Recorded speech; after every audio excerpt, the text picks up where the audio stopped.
Your good luck is the most precious wealth we, all Avgin, have.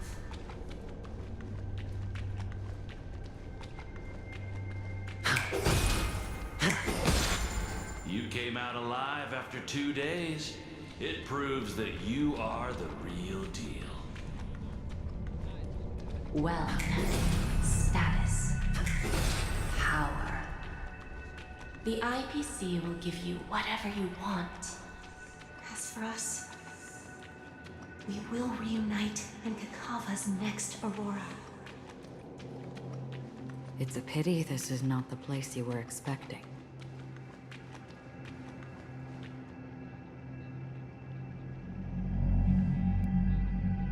Melody. Is it? Perhaps to you, I am just an emanator who's hiding her identity. But the sleeping and shapeless never glance at anyone. They have no face, no form, and even less of a will to speak. The nihility envelops everyone equally. Only some who have gone under their shadow can go farther, tainting themselves with more nihility. That's all. That's all. My friend, you really leave me at a loss for words. So, is this my final destination? The land of the dead? This is all but a fleeting dream. One of the thousands of manifestations of IX. Under the watchful eye of nihility, we momentarily linger here before moving on to our own paths. It seems that my death has already been determined. Even if you wish for it, I can't promise you anything. Now that you've accomplished your goal, I think you can be a little more forthcoming. What do you mean? Your performance at the theme park was wonderful and grandiose. A simple yet practical technique that fooled almost everyone. No one would have ever thought that you would have gone to such lengths, even staking your life just to prove a fact that had seemingly been disproved long ago. Real death does not exist in Penacony's dreamscape. Why would I do this?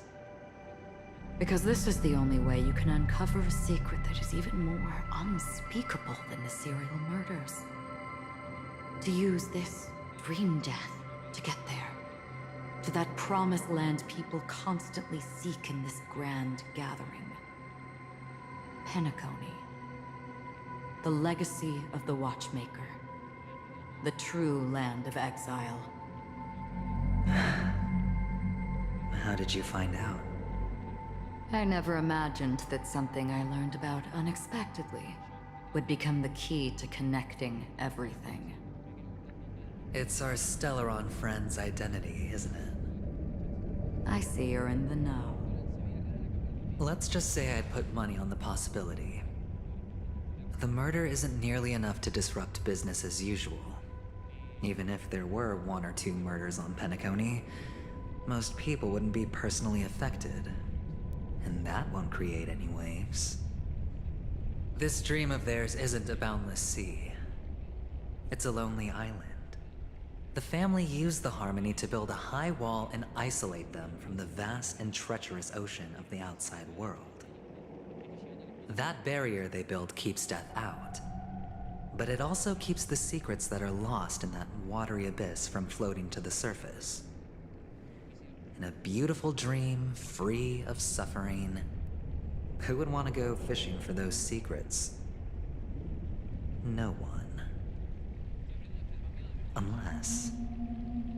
Unless someone goes to the other side of the barrier and lives to tell the tale. Someone already has. I got the idea early on, chewing on that masked fool's little hint. If a mute isn't someone who cannot make a sound, then it has to be someone who cannot speak. Someone who survived the treacherous depths, but is unable to take the stage and speak the truth.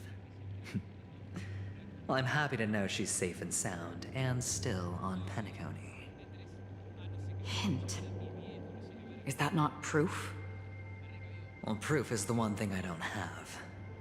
The only thing that can prove these conjectures is for the family to come clean. And with the way they buttered up these outsiders, it seems pretty clear they're intent on covering their tracks. But you don't need proof to have a suspicion. And for me, suspicion is enough. I didn't need to find the Memory Zone meme. I just needed for someone to kill me like it killed that silver-haired girl. You don't sound very confident to me. Going out of your way to make citywide broadcasts in an attempt to involve more people. You are simply betting on the possibility of someone being able to break down the barrier. You're very lucky that fate has decided to let us cross paths. I happen to be equipped with a very sharp blade. Sharp enough to slice through the veil of dreams. I can also carve the Harmony's brand off of you. You possess great cunning, deliberately setting us up to be on opposing sides, constantly repeating the words of the Emanator in front of others, leaving me no choice but to draw my blade against you. And that's how you win. Opportunity and strategy, both are essential. And in your plans, the IPC always wins. Even if you lose the bet. To the family, the life of an ambassador is still invaluable. Well, it's a huge gamble, isn't it? But allow me to point out a mistake. The IPC's success is not guaranteed. I, unfortunately, have no contingencies for such an important matter. Detonating a Stellaron. I can't do it. The Aventurine Stone is too broken to even safeguard my escape from the stage. If, at the end of the day, you did not unsheath your blade, I would have lost the bet. It is pointless to discuss what-ifs. You have won. Your prize is an entry ticket into that deep sea. And after this, whether you can return from the abyss is another gamble of yours. Have you never wavered? Wavered? Of course I have. But I can only bank on my own good fortune. Because other than that, I have nothing. Wake up from this dream and go to where you should be. Your gamble is not over yet.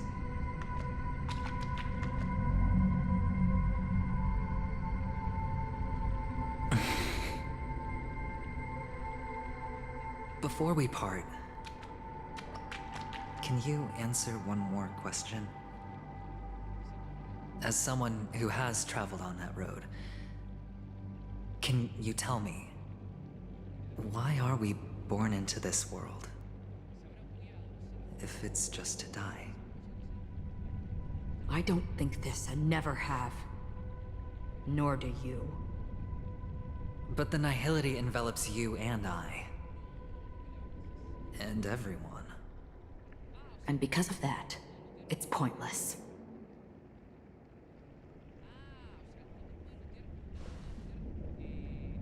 But it is still there.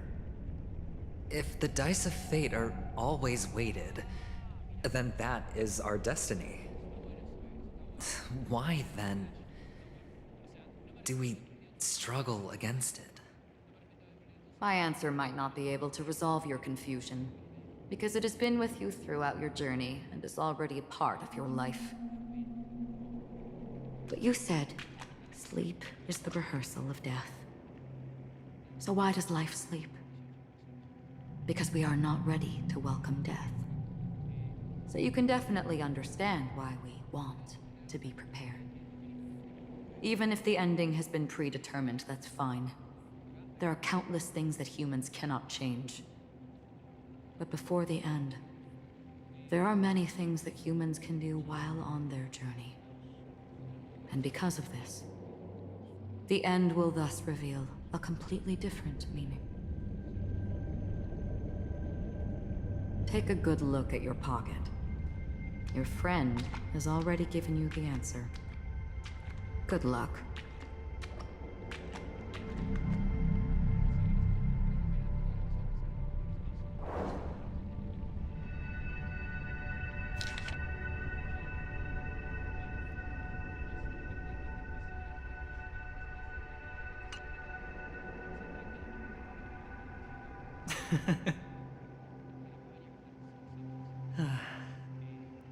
Then I shall get going.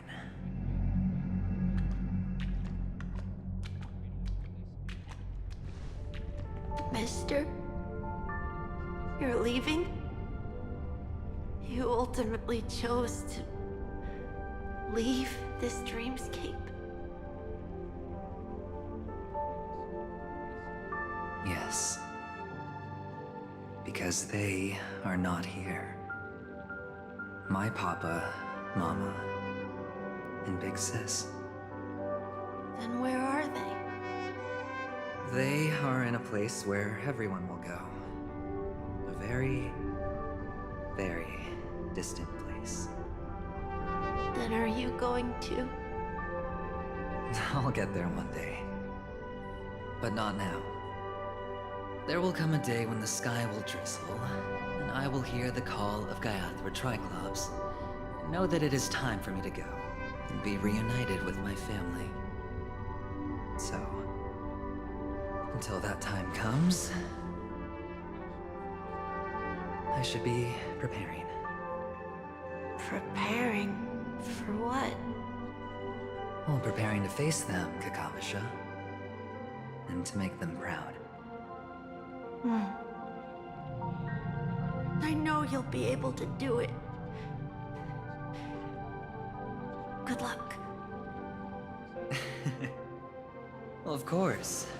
For I am the child who received the blessing of Gaiathra Triclops.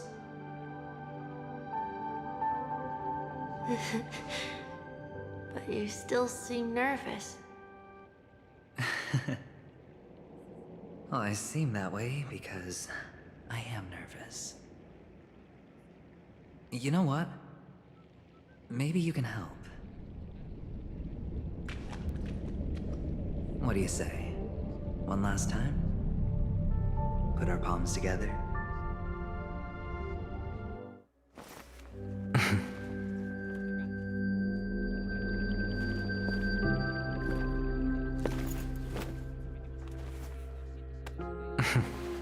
Are you going now? Yes.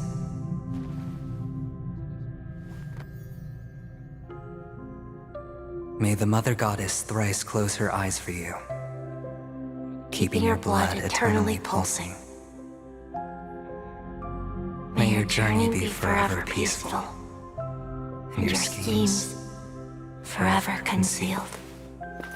Our paths will cross again beneath Kakava's shimmering auroras. Farewell, Kakavasha.